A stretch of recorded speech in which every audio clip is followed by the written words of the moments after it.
Roza tulabe kati Kabaka Ssuuna asooka. Tugenda kutunya Kabaka Ssuuna asooka. Omanyi Bassuuna baali babiri. Ndoza erinnya lino kwe kutandikira bakabaka eryokubiri okuba ne kabaka nga bali babiri. Kabaka Chwa twalinayo Chwa Naabaka. Sinabaka. Lyakyusibwa luvannyuma bayo we nali nsoma nenzula nti n'erinnya Nabakka lye tulaba ery'abakyala leero obuvo bwalyo Naabaka abaka nti abantu abalungi mu balungi bonna Naabaka akira ku baka kati yali Chwa Naabaka nga tunagamba Naabaka nti mu balungi bonna ate abakira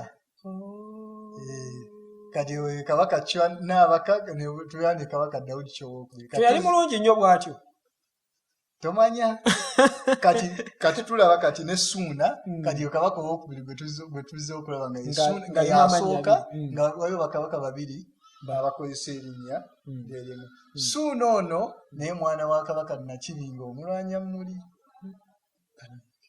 Jemba bw'avaako era naye yasikirwa muganda we. Ndio nga lweyagalanye kwegamba kati tulaba bakabaka basatu bali mu layini emu bonna ba Luganda bamama banjawulo bakabaka bano bali babiri abooluganda then tata waabwe yali Nakibinge n'azaala Mulondo by the way n'azaala Jemba n'azaala nono Ssuuna bakabaka basatu bonna ba Luganda kitaabwe omu bannyina be baawukana. Olaba bwe bagwa mu bintu abooluganda abo. Kati Ssuuna ono mwana wa Nassuuna kyekimufuuza Ssuuna nga bwe tulabye nti amannya baagajjanga ku bannyaabwe. Ssuuna ono ajjukirwa nnyo nti yali anyumirwa nnyo omuzannyo ogw'ebigwo. Kabaka Ssuuna ebigwo gumbya bino bemulaba ekigo gumbya bali bakizuukusizza onekyaka baali bakizuukusizza tebakikolera bulungi strategy kubanga ennaku zino sikyakiwulira kyali kizeemu kyali kitinta mu myaka egiyise ng'etaano naye kati tekikyaliwo nnyo kati yali kabaka eyanyumirwanga ennyo ekigo ekyo. Kati lumu aba ali mu lubiri lwe ejjimbo mu kifo kye bayita Jjimbo ne baleeta omusibe n'atumya omusibe n'agamba oyo mukuba ekigo. Kabaka nga agamba omusibe oyo musobola agamba oyo mukuba ekigo. Kabaka nga yeesiba ku musajja Ssuuna nga yali w'amazulu kabaka akusa agamba oyo mumundekere mukuba ekigo. Kabaka nga yeesiba ku musajja nti amukuba ekigo omusajja musibe. Omusibe oyo ng'ayitibwa erinnya Katengeesa. Omusibe nga tamegga kabaka ekigo ng'amubbawo bubi nnyo n'enkona n'enywa.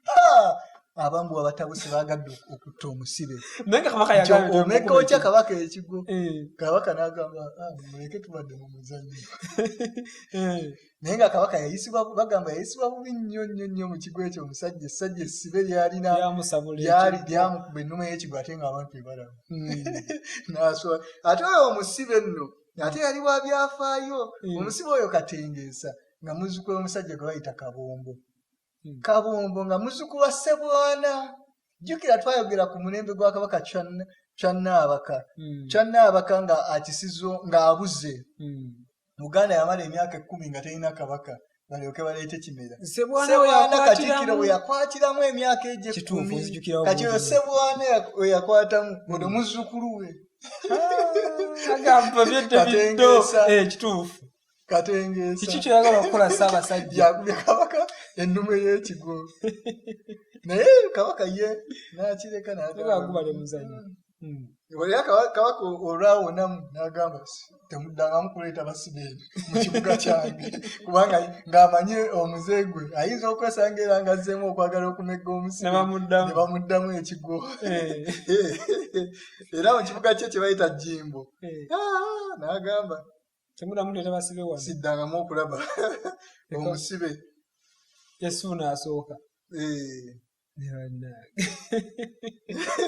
Ugambe byembi bisekerera kuba akafaananyi ng'omutanda azze nawe omusiru omulete njamukuba ekigo Suuna yali w'amazulu naye ndo kirungi baamumala amababba omusajja bwe yamukuba ekigo omusibe namuwa kye yali yanoonya n'amanya nti naye ng'abantu baamwagala nnyo nti yalina omutima mulungi nnyo nti yali wakisa nnyo nnyo nnyo ono kabaka mu bakabaka ba Buganda emu ku bakabaka abantu be bagamba nti yali wakisa kubanga olaba engeri gye yasaasiramu ono kituufu singa yali kabaka omukambwe nga bakagulute ku nkyereke kabaka baali balalwa kugaa kati omumutte naye nga yamusabye nti musobola ate ng'ate jjukira kabaka nga ye kkooti enkulu ye kkooti ey'okuntikko kati nga bw'asalawo ekintu teri ayinza kukikyusa era so omusajja katengeesa n'awonerawo ne bamuleka era ono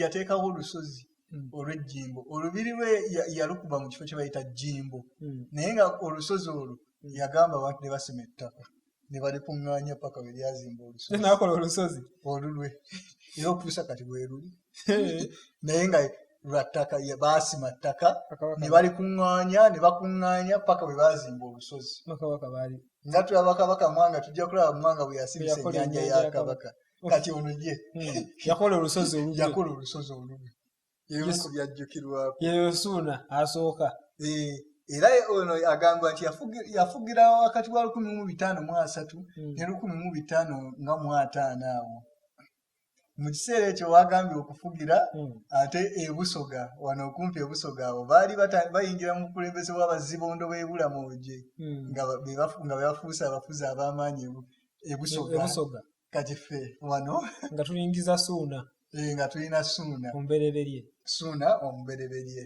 okay